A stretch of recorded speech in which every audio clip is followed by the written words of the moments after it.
Commander Jun Kim stood at the window of Earth Space Station 1. He watched the stars with tired eyes. 3 days ago, the alien ship had appeared at the edge of their solar system. Now it waited there, silent. "Commander, they're sending another message," said Officer Han from his control panel. Jun turned away from the window. The main screen on the bridge lit up with strange symbols that shifted into English text. The computer was learning their language fast. "We come in peace. We bring warning. Danger approaches Earth," read the message. Jun did not trust easy words. 20 years in Earth defense had taught him that. "Ask them what danger," he said. Officer Han typed the question. Minutes passed as the message traveled through space to the alien ship and back. The reply appeared.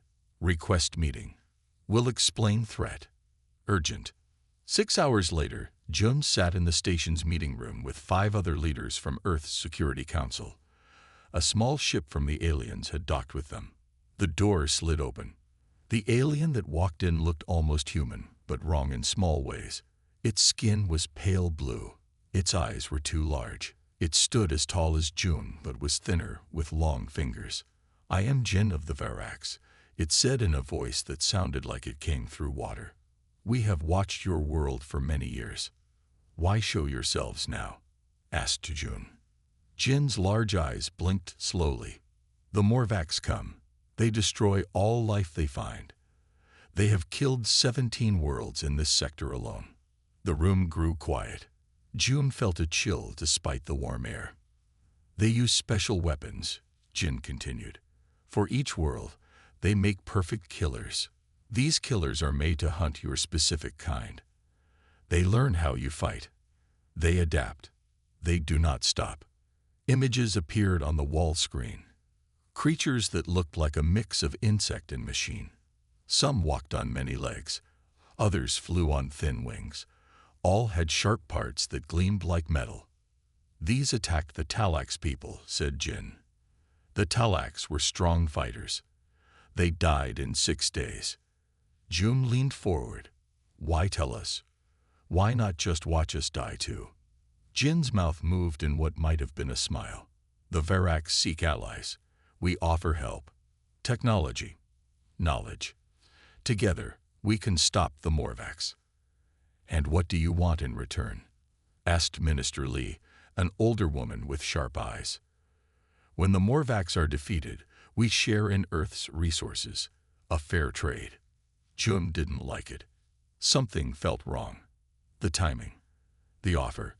The way Jin looked at them like they were simple children. The Security Council talked for hours after Jin left. Some wanted to accept the help. Others, like Jun, had doubts. "We know nothing about these Verax," Jun said, "or if the Morvax even exist." "But if they do exist," said Minister Lee, "and we refuse help, Earth could fall." In the end, they voted. Help from the Verax. Yes. Full trust. No. Jun was given a new job. He would work with the Verax, but watch them closely. Learn their technology. Prepare Earth's defenses. The next morning, Jin returned with data on the Morvax weapons. As Jun looked at the strange creatures designed to kill with perfect efficiency, a thought struck him. Perfect killers had one weakness. They did only what they were made to do. They followed their programming without question. "I need our best scientists," he told Minister Lee later that day. "And I need someone who thinks differently." "What are you planning, Commander?" she asked. Jun looked at the images of the Morvax killers again. These things are perfect at killing. But perfect isn't always best. Sometimes, a flaw is stronger than perfection. He didn't know yet what that meant. But as the Verax ships began to arrive in Earth orbit with their technology and promises, Jun Kim started a secret project. Its code name was simple: regret. Dr. Hyun Park rubbed her tired eyes. She had been looking at DNA samples for 12 hours straight. The lab was quiet at night, just how she liked it. "Dr. Park," a voice called from the door. "May I come in?" Commander Jun Kim walked into the lab without waiting for an answer. He carried a black box with a Verax symbol on it. "It's 2 a.m., Commander, said Hyun. This better be good. June placed the box on her desk. The Verax gave us samples of the Morvax killers. I need you to look at them. Hyun opened the box. Inside were small clear tubes with bits of strange tissue. Some were hard like shell. Others looked wet and alive. What am I looking for? She asked. Weaknesses, said June. And I need you to help me build something better. Hyun studied the samples for days. The Morvax killers were amazing. Each one was made to hunt one type of being. They had perfect senses, perfect speed, perfect killing parts. They even had minds that could learn and change during a fight. After a week, Jun came back. What did you find? Hyun showed him her screens. They're too perfect. That's their problem. I don't understand, said June. They do exactly what they're told. Always. They don't feel. They don't choose. They just follow their programming. June nodded slowly. And you think that's a weakness? I know it is, said Hyun. The best hunters in Earth's history weren't perfect. They made mistakes. They felt fear. They cared for their pack. And they became better because of it. She pulled up images of wolves, lions, and other Earth predators. These animals ruled Earth for millions of years, not because they were perfect, but because they could change. They could feel. So what are you thinking? Asked June. Hyun smiled. Project Regret. We don't make perfect killers. We make wolves. Better, stronger wolves with human-like minds. Wolves that can think. Wolves that can feel. Wolves that can choose. The Verax won't like this, said June. They want us to copy their way. Then we don't tell them everything, said Hyun. Let me show you my plans. 2 months later, the first test subject was ready. It looked like a large wolf but with thicker muscles and a bigger head. It lay asleep in a clear chamber. His name is Steel, said Hyun. He has twice the brain size of a normal wolf. We added human-like thinking areas. He'll understand speech. He'll learn fast. And he'll feel emotions. Will he follow orders? Asked a new voice. Lieutenant Da Song walked into the lab. He was a soldier with hard eyes and many scars. He had fought in many battles on Earth. Now Jun wanted him to train these new wolves. He'll follow orders, said Hyun, but not blindly. If the order is wrong, he might choose not to follow it. A weapon that doesn't obey. Da shook his head. That's not a weapon. That's a problem. That's the point, said June. The Morvax killers only know how to obey. Our wolves will know there are things worse than death. They'll know regret. They'll make choices. Dae looked at Steel through the glass. And you think that makes them better? I think it makes them more human, said Hyun. And humans have survived on Earth against all odds. Not because we're perfect, but because we adapt. Because we feel. Because we choose. Steel's eyes opened. They were bright gold with bits of brown. He looked at the 3 humans watching him. His ears moved forward with interest, not fear. Hello, Steel, said Hyun softly. The wolf tilted his head. His eyes showed something no Morvax killer had ever shown. Curiosity. When can we start training? Asked Da, still not convinced. Soon, said June. But first, he needs to meet his pack. A lone wolf is strong, but a pack of wolves is unstoppable. In another room, 20 more chambers held sleeping wolves just like Steel. Project Regret had begun. And far above Earth, in the Verax ships, no one yet knew that humans had chosen a different path. The warning came at dawn. Strange ships had entered Earth's sky over Seoul. They were not Verax ships. They were smaller and shaped like dark stars. The Morvax are here, said Jin, the Verax ambassador. His blue face showed no fear, only interest. Sooner than we thought. Commander June stood in the command center watching the screens. How many? 5 ships, said Officer Han. They're dropping something into the city. On the screens, small black pods fell from the Morvax ships. When they hit the ground, they broke open. Things crawled out. They looked like giant spiders with metal parts. Each had 8 legs and many eyes. They moved fast through the streets. "They're hunting," said Jin. "These are made for humans. See how they move. They can climb walls. They can smell human blood from miles away." June watched as the spider things attacked people. They were fast, strong, perfect at their job. "Get me Lieutenant Song," June ordered. 10 minutes later, Day's face appeared on the screen. He was in a transport ship heading for Seoul. "Are they ready?" asked June. Day looked behind him, where 20 wolf-like shapes sat in rows. They were twice as big as normal wolves. Their eyes glowed with smart awareness. "Steel and his pack are ready," said Da. "But this is too soon. We needed more time." "There is no more time," said June. "The Morvacs are here now." The transport ship landed in a park in Seoul. People were running and screaming. The spider things were everywhere, climbing buildings and catching humans. Steel was the first wolf out of the ship. He stood tall, his golden eyes taking in the scene. The rest of his pack followed. They made no sound. They'd waited for orders. "Hunt the hunters," Day told them. Steel howled once, a sound that echoed through the city. Then the pack split up. They moved like shadows through the streets, tracking the spider things. Day followed with a team of soldiers. They found the first fight in a small square. 2 spider things had cornered a family. The spiders were playing with them, learning their movements before the kill. Steel and 3 other wolves attacked from different sides. The spiders were fast, but the wolves were smart. They didn't attack head-on. They tricked the spiders, made them turn one way, then hit from another. One wolf got hurt, a deep cut on its side. The wolf didn't run. It didn't give up. It changed its way of fighting, staying back, letting others get closer. The soldiers watched in wonder.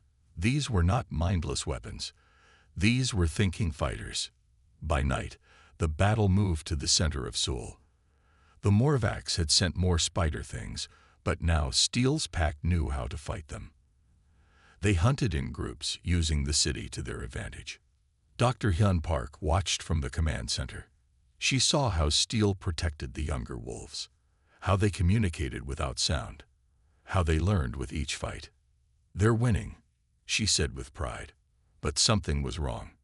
Jin the Verax watched the screens too closely. He seemed too interested in how the wolves fought. His eyes never showed worry for the humans dying in Seoul. When the last spider thing fell, Hyun asked to study its body. She found strange things in its DNA that didn't match what the Verax had told them. Small differences that made no sense. "What are you hiding?" she whispered as she looked at the data. Back in Seoul, Steel sat on a broken car and looked at the moon. His pack had won today, but they had also lost 3 wolves. He felt something the Morvacs killers never felt. Sadness, anger, regret. And miles away, in his ship, Jin sent a message to his leaders. "The humans have made unexpected weapons. This test will be interesting." A month passed. The Morvacs attacked 7 more cities. Each time, Steel and his pack fought them back. Each time, they got smarter and stronger. And each time, Lieutenant Dad noticed something strange. "They're avoiding military targets," he told Commander June. They stood on a hill outside Busan, watching smoke rise from the city below. "They go after regular people but stay away from our bases." "Maybe they're afraid of our weapons," said June. Day shook his head. "No, it's like they're testing us, making us show how we fight." Steel walked up to them. His fur had new scars now. His eyes looked older, wiser. He could speak a little now, in short, rough words. "Strange hunters," Steel said.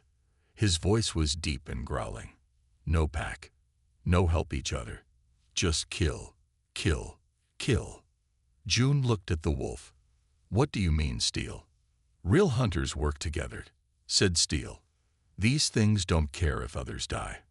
Not right. Not smart." Dad had noticed this too. The Morvax creatures were perfect killers, but terrible teammates. They would step on each other to get to a human. They would fight over prey. "Let's talk to Dr. Park," said June. "She's found something in their blood." Back at the lab, Hyun had more samples from the Morvax creatures. She looked tired but excited. "Their DNA has markers," she said. "Hidden code. It's like a signature. Someone signed their work." "The Morvax?" asked Da. "No." Hyun pointed to her screen. "Look at this. It's the same marker I found in some Verax food they gave us." The room went quiet. June's face turned hard. "You're saying the Verax made these killers?" "I don't know yet," said Hyun, "but something isn't right." Later that day, Jun met with Jin. The Verax sat calmly, his blue hands folded. "Your wolves fight well," said Jin. The Morvax didn't expect such creative weapons. "Why do the Morvax avoid our military bases?" Jun asked directly. Jin blinked his large eyes slowly. "Perhaps they fear your big weapons. Or perhaps they're not really trying to win," said Jun. "Perhaps this is something else." Jin's face showed nothing. "I don't understand." "I think you do," said Jun, but he didn't push more. He needed proof first. That night, Steele's pack was protecting a hospital in Daegu. Another Morvax attack had begun. This time, the creatures looked different, like big cats with too many legs. Steele led his wolves through the streets. They had a plan now. They worked in teams of 3. They used buildings and cars for cover. A human child stood alone in a street, crying. A Morvax cat thing saw it and moved in for the kill. Steele saw too. He had 2 choices: chase the cat thing and let the child die, or save the child and let the cat thing escape. His orders were clear: kill all Morvax creatures. That was his job. But Steele felt something else, something the Morvax killers never felt. He ran to the child. He picked it up gently in his mouth and carried it to safety. The cat thing got away. When Day found out, he was angry. "You disobeyed orders," he told Steele. Steele looked him in the eyes. "Yes, small human more important than one hunter. I choose." Day was surprised. "You chose?" "Yes. Choose save. Feel right." Back at the command center, people argued about Steele's choice. Some said the wolves were too free, too able to make their own decisions. They couldn't be trusted. "They need to follow orders exactly," said Minister Lee, "like the Verax weapons do." "No," said Hyun firmly. "Their ability to choose, to feel regret, to care, that's what makes them better. That's what makes them more like us." And watching from the corner, Jin sent another secret message. "The human weapons show unexpected development. They have given them choice. This changes everything." The biggest attack came at sunset. 30 Morvax ships appeared over Incheon. They dropped hundreds of killing machines. Some looked like birds with sharp metal wings. Others crawled like snakes with poison teeth. All hunted humans. Steele and his pack were ready. They had grown to 50 wolves now.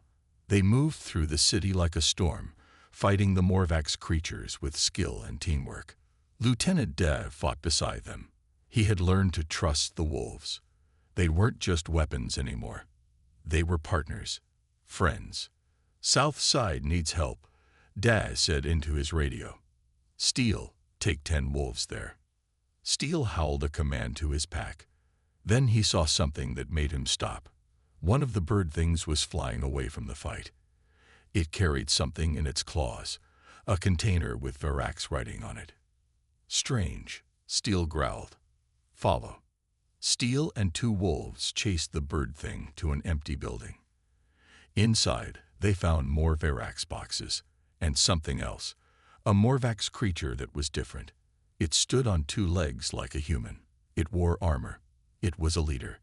The Morvax leader saw them and tried to run. Steele jumped on it, pinning it down. The creature was badly hurt.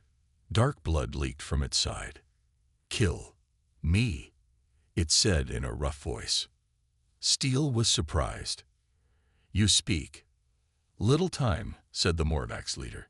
Must tell. Truth. Day arrived, gun ready. What's happening here? Listen, said Steele. It talks. The dying Morvax leader looked at them with pain in its eyes. Verax, Morvax, same, all same.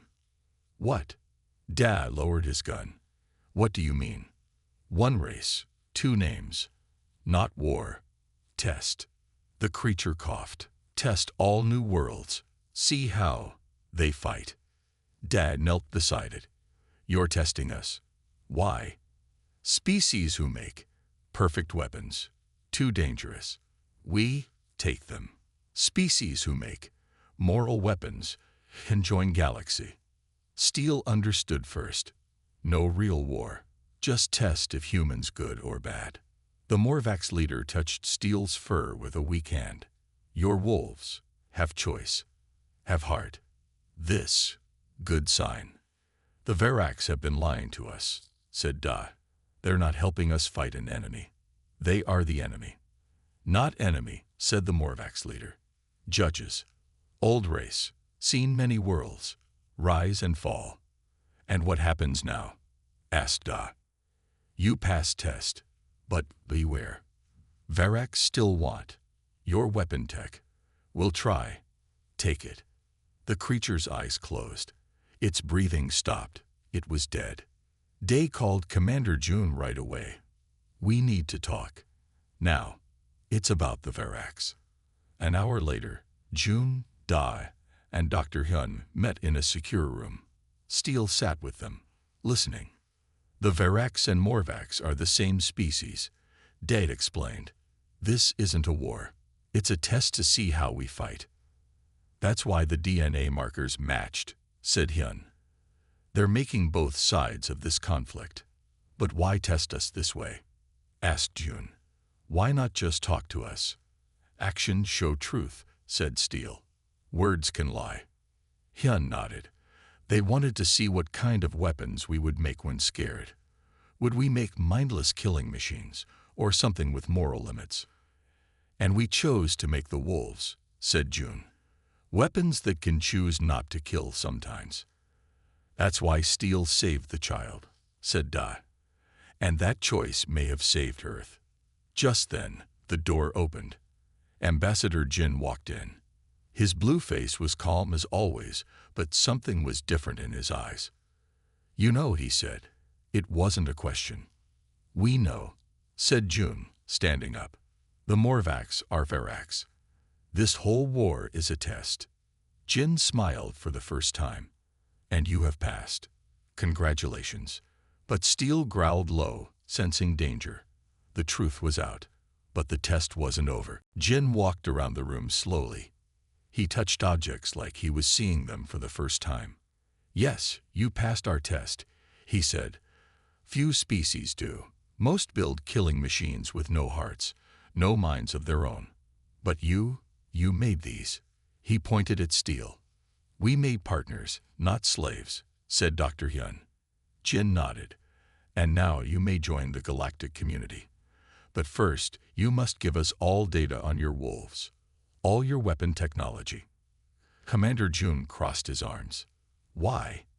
It is the way, said Jin. All new species share their knowledge. It keeps the peace. But Jun had been doing research. He'd looked at the Verax data more carefully now. What happened to the Talax? He asked. You said the Morvax killed them. But if the Morvax are really you? Jin's face turned cold. The Talax failed the test. They made weapons that could not tell right from wrong. And? Asked Da. And they are gone now. But they served the galaxy in other ways. The room got very quiet. Steele growled low in his throat. He could smell the truth now. You killed them, said Hyun, and took their planet. Jin shrugged. They would have destroyed themselves anyway. All species who build perfect killers do in time. And the species who pass your test? Asked June. What happens to them? They become junior partners. They help us keep order in the galaxy. You mean they become your servants, said Da. Jin smiled. Partners, servants, words don't matter. What matters is that we keep the galaxy safe from dangerous species. June looked at the others. And if we refuse to give you our technology? Jin's smile disappeared. That would be unfortunate. He touched a small device on his wrist. 6 Verax soldiers appeared at the door, holding weapons. The wolves are the most interesting weapons we've seen in 1,000 years, said Jin. Living beings with both animal instinct and moral choice. We must study them. They're not just weapons, said Hyun. They're a new kind of being. They are property, said Jin. Your property, soon to be ours. The Verax soldiers moved toward Steel. But the wolf didn't run. He didn't attack. He just sat and watched them come closer. Then he made a sound. Not a growl. Not a howl. A new sound. All across the city, other wolves heard it. In the hospital where they guarded humans. In the streets where they patrolled. In the labs where the young ones were training. They all lifted their heads. They all answered with the same strange sound. What's happening? Asked one of the Verax soldiers. Jin looked worried for the first time. Take the wolf now. But Steel wasn't alone anymore. He could feel the minds of his entire pack connected to his. 50 wolves thinking as one. Feeling as one. This was something the Verax had never planned for. The wolves weren't just smart animals. They had become something new. Something with a shared mind. You failed your own test, said Steel in a clear voice that surprised everyone. You talk of moral weapons, but you have none. You are the real danger to the galaxy. Jin stepped back, shocked. How? The changes you made to us, said Hyun, understanding now. They've kept evolving. The wolves have formed a mental network. Impossible, said Jin. Steel stood up. His eyes glowed with new power. We are not your weapons to take. We choose who we fight for.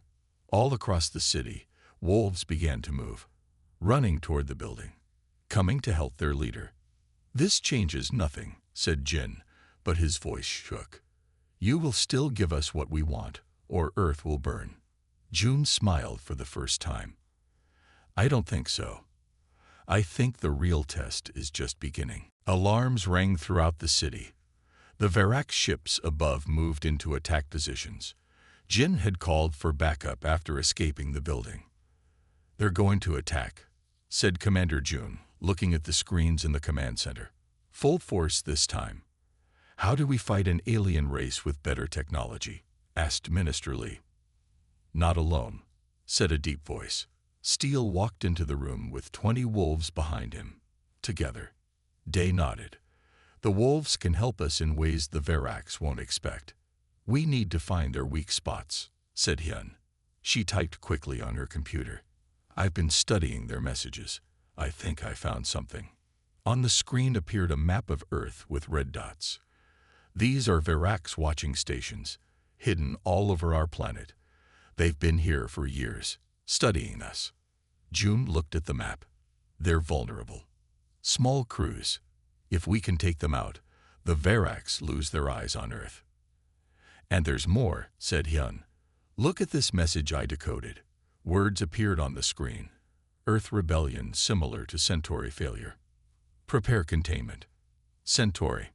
Asked another star system. Hyun nodded. We're not the first to fight back. Other worlds have tried too. But they failed, said June. What will make us different? Steel stepped forward. They had weapons. We have partners. The plan came together quickly. While Verax ships waited for Jin's orders, Earth launched its counterattack. Small teams of soldiers and wolves hit the hidden watching stations all around the world. At a station in the mountains, Dad led his team through the snow. 3 wolves moved ahead, silent as shadows. Guards at the door, growled a wolf named River. 2. Day nodded. Can you distract them? River and another wolf disappeared into the trees. Minutes later, sounds came from the east side of the building. The guards went to look. Day and his team slipped in through the west door. Inside, they found 5 Verax working at strange computers. The fight was short. The Verax weren't fighters. Download everything, Day told his team. Then destroy it all. All around the world, other teams did the same. For the first time, the Verax were surprised. They had not expected humans to find their secret places. They had not expected such a fast, coordinated attack. In space, Commander June led 3 ships toward the main Verax vessel. It was huge, like a floating city. "They're powering weapons," said Officer Han. "Hold course," said June. "Wait for the signal." On Earth, Dr. Hyun worked with Steele. They had found a way to use the wolves' mental network as a communication system, faster than radio. Impossible to block. "Now," said Steele, his mind reaching out to all wolves on Earth and in space. At that moment, all teams attacked together. On Earth, they took control of 20 watching stations. In space, June's ships hit the main Verax vessel from 3 sides. Jin's voice came over the radio, angry and surprised. "This is useless, humans. You cannot win against us.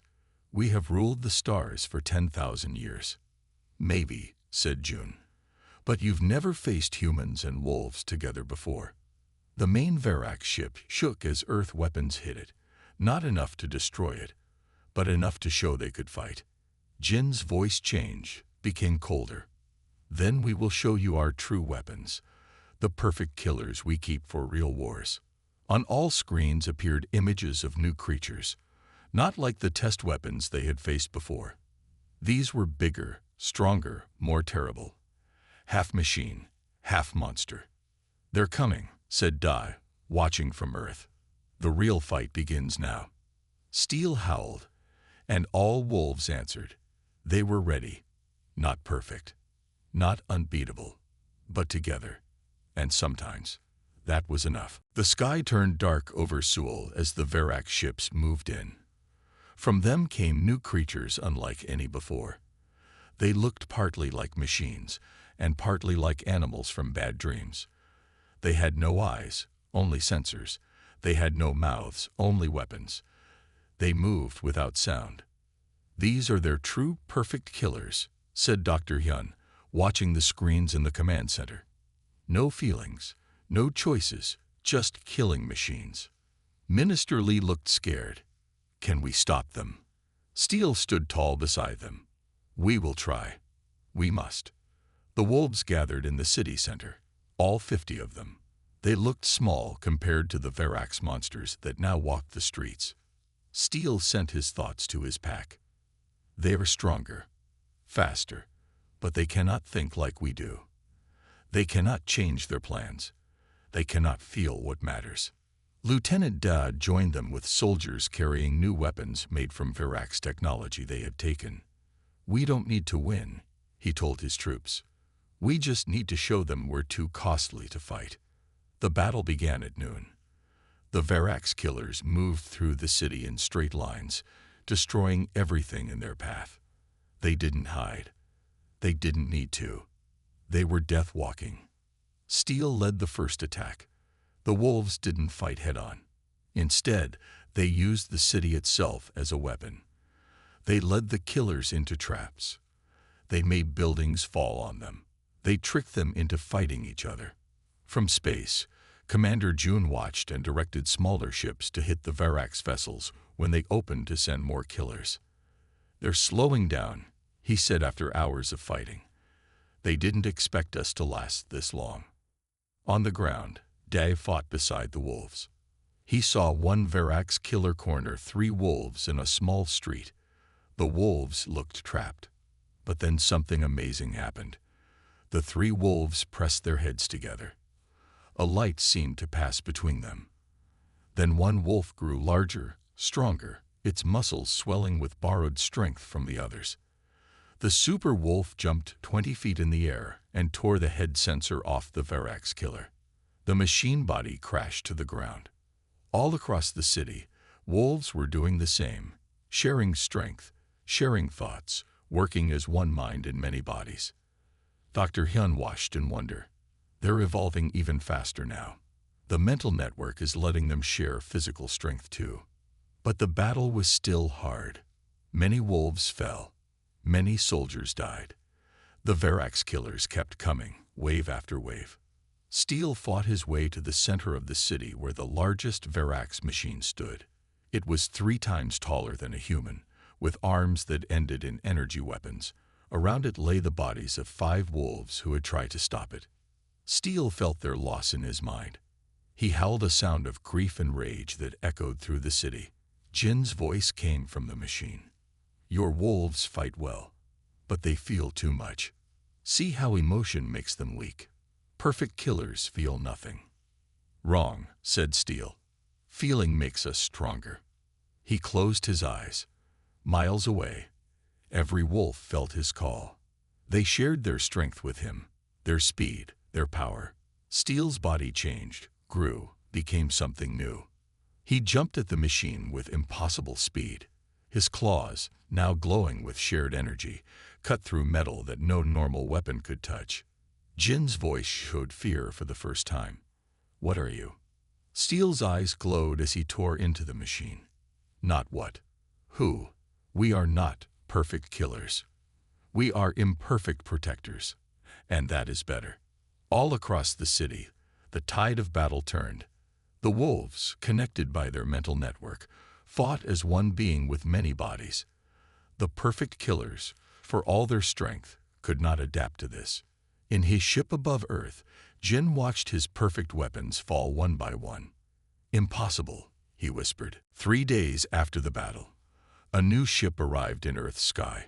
It was larger than all others, shaped like a silver wheel. On its side were marks of many worlds and species. The Galactic Council, said Jin, his voice now humble. He stood in a meeting room with Commander Jun, Dr. Hyun, Lieutenant Da, and Steel. They come when balance changes in the galaxy. Did you call them? Asked Jun. Jin shook his head. No, they watch all tests. They have seen what happened here. A light filled the room. When it faded, 3 beings stood there. One looked like a tall tree with eyes. One was made of shifting blue light. The third looked almost human, but with skin that changed colors like the sea. I am Voice, said the human-like one. We speak for the council. We have watched your world's test with great interest. Steel stepped forward. You let the Verax test worlds. Judge who lives and who dies. Voice nodded.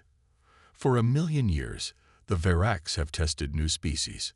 Those who build weapons without moral limits are too dangerous to join our community. But the Verax tried to take our technology when we passed, said Hyun. They've been lying to you. Voice turned to Jin. Is this true? Jin looked down. We adapted the system. Species who passed still joined, but as junior partners. Under our guidance. Under your control, said Da. Voice's skin turned dark red. This breaks our oldest laws. No species may rule others. Jin tried to speak, but Steel interrupted. There is more. Show them what you found, Dr. Hyun. Hyun showed images on a screen. The Verax didn't just test worlds. They changed results. Species who might have become strong allies were held back or destroyed. Voice and the other council members spoke in strange sounds to each other. Then Voice turned to Jin. The Verax will be stripped of their testing rights. You have broken trust. Jin's blue face turned pale. But we have done this for 1,000,000 years. No one else can do it. Perhaps, said Voice, looking at Steel, it is time for new ways. 2 days later, the council called humans and wolves to a meeting on their ship. Commander Jun, Dr. Hyun, and Lieutenant Da came. Steel brought 2 other wolves. Voice spoke to them. Earth has shown something new to the galaxy. Not just how to fight, but how to create partners instead of tools. The Council offers Earth membership as a full equal. And what about the wolves? Asked Hyun. They are not our property. They are a new kind of being. Voice nodded. We recognize the wolves as a new sentient species. They too will have a place in our community. Steel stepped forward. We wish to stay with humans, not as weapons, but as friends. We were born from their minds, but we have grown into our own kind. So it will be, said Voice. Earth and Wolf will join the stars together. Later, as they left the council ship, June looked at the stars above Earth. What happens now? We learn, said Steel. We grow. We show the galaxy that imperfect beings who know regret make better choices than perfect ones who feel nothing. Dr. Hyun smiled. The Varax wanted perfect killers. We made something much better. Something with a heart, said Da, patting Steel's head like an old friend. 1 month later, the first Earth Wolf ship left for the stars. On its side was a new symbol, a human hand and a wolf paw together. Steel stood at the window, looking back at Earth growing smaller. He felt the minds of his pack now spread across the planet below. He felt their pride and their hope. And he felt something the Varax perfect killers could never understand. Not regret for what they were, but joy for what they had chosen to become. Behind him, Commander June watched the wolf with respect, ready for what's next. Steel turned, his golden eyes bright with wisdom. Yes, not perfect, not killers, just friends finding our way together. And Earth grew small behind them as they flew toward new stars and new beginnings.